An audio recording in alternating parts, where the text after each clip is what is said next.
नमस्कार दोस्तों, मैं विशाल चौधरी चौपाल व्यू चैनल के खास सेगमेंट वीरों की गाथा में आपका स्वागत करता हूं।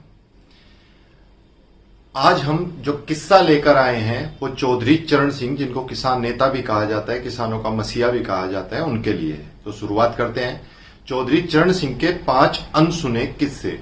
चौधरी चरण सिंह जो एक किसान नेता थे, एक जमाने में ग्रामीण भारत का राजनीतिक प्रतिनिधित्व करने वाली सबसे बड़ी शख्सियत रहे। मुख्यमंत्री, गृह मंत्री, वित्त मंत्री, उप प्रधानमंत्री और अंततः प्रधानमंत्री। लेकिन ये सब ओहदे कभी उनकी राजनीतिक पहचान पर हावी नहीं हो पाए। उनकी पहचान हमेशा एक किसान नेता की बनी रही। आजीवन वह इसी पहचान के साथ पहचाने जाते रहे। राज्य से लेकर केंद्र तक कई बार सरकारों को बनाया और बिगाड़ा, लेकिन उनकी राजनीतिक महत्वाकांक्षा कभी भी भ्रष्टाचार के दलदल की दहलीज तक नहीं पहुंच पाई। वे आजीवन एक ईमानदार नेता रहे। 23 दिसंबर को उनकी जन्मतिथि के दिन को किसान दिवस के रूप में मनाया जाता है।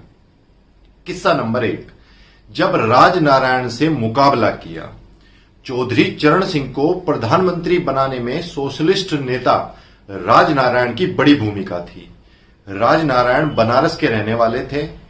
उनको अक्सर चरण सिंह का हनुमान कहकर संबोधित किया जाता था।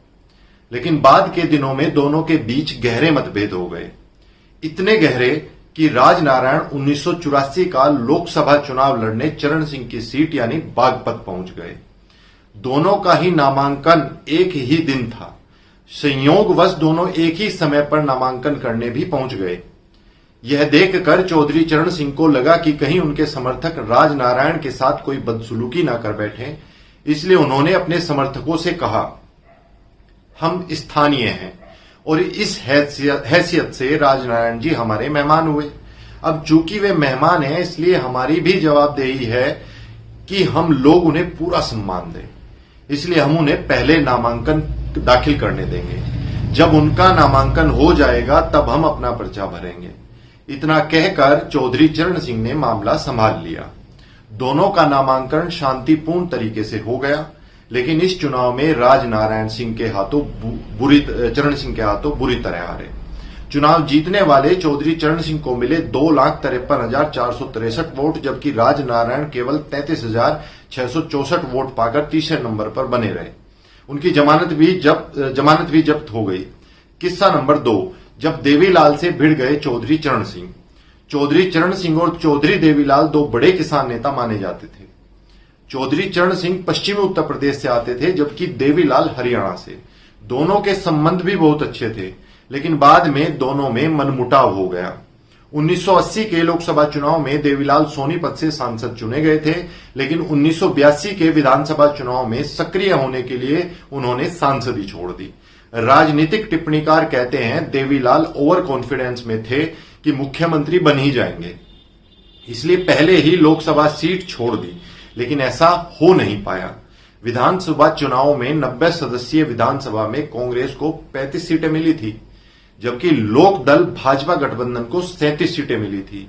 कोई भी दल या चुनाव पूर्ण गठबंधन बहुमत के लिए आवश्यक 46 सीटें नहीं जीत पाया। लेकिन इस ऐसे मौके पर दस्तूर यही रहा कि केंद्र में जिसकी सरकार होती है, राज्यपाल उसके कथित इशारे पर काम करता है। वही हरियाणा में भी हुआ और राज्यपाल जीडी तापसे ने कांग्रेस नेता भजन लाल को मुख्यमंत्री पद की शपथ दिलाई दी। इसके बाद भारी बवाल हुआ, इतना भारी बवाल कि देवीलाल द्वारा राज्यपाल का गिरेबान पकड़े जाने तक की किंवदंती ने जन्म लिया। इसके बाद चरण सिंह और देवीलाल के मतभेद उभरने शुरू हुए। देवीलाल ने लोकदल छोड़ दिया। 1983 में उनकी खाली की गई सोनीपत लोकसभा सीट पर उपचुनाव हुआ। वहां से चौधरी चरण सिंह ने किताब सिंह मलिक को लोकदल का टिकट थमा दिया। उन दिनों चौधरी चरण सिंह की लोकदल और अटल बिहारी वाजपेयी की भाजपा का गठबंधन हुआ करता था। लेकिन देवीलाल तो देवीलाल ठहरे, अक्खड़ स्वभाव के नेता।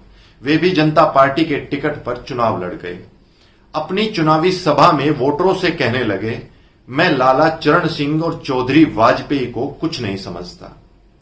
आप लोग इनके कैंडिडेट किताब सिंह मलिक की किताब फाड़ दो। खैर, लोगों ने तो चरण सिंह के कैंडिडेट किताब सिंह मलिक की किताब फाड़ दी, लेकिन देवीलाल भी चुनाव नहीं जीत सके। इन दोनों की लड़ाई में कांग्रेस बाजी मार ले गई। चौधरी चरण सिंह की पार्टी भले ही खुद चुनाव नहीं जीत सकी, लेकिन देवीलाल को हराने में कामयाब हो गई। देवीलाल कांग्रेस के रिजक राम से लगभग 12,500 वोटों से हार गए थे। उनकी हार का कारण बने थे चौधरी चरण सिंह की लोकदल के किताब सिंह मलिक को मिले 47,000 वोट। इसके बाद चरण सिंह और देवीलाल के संबंध कभी मधुर नहीं हो पाए। किस्सा नंबर 3, जब अपने इलाके के किसानों को दिल्ली आने के लिए डांटा था चौधरी चरण सिंह ने। साल था 1977। चौधरी चरण सिंह देश के गृह मंत्री थे। उसी दौरान उनके इलाके के 7-8 किसान नहर के पानी की समस्या को लेकर उनसे मिलने दिल्ली पहुंचे। जब चरण सिंह इन किसानों से मिले तो उन्होंने पूछा, तुम लोगों का दिल्ली आने और जाने का कितना खर्च लगेगा? तब किसानों ने उन्हें बताया कुल 120 रुपया खर्च लगेगा। यह सुनकर चौधरी साहब डांटते हुए बोले, जब यह काम 5 पैसे के पोस्ट कार्ड से हो सकता था तो तुम लोगों को 120 रुपए खर्च करके दिल्ली आने की क्या जरूरत थी? इसके बाद इन किसानों की नहर की समस्या का समाधान हो गया। किस्सा नंबर 4, जब चौधरी चरण सिंह ने एक पत्रकार को डांटा। पूर्व कानून मंत्री शांति भूषण ने अपनी आत्मकथा कोर्टिंग डेस्टिनी में एक रोचक वाकये का जिक्र किया है।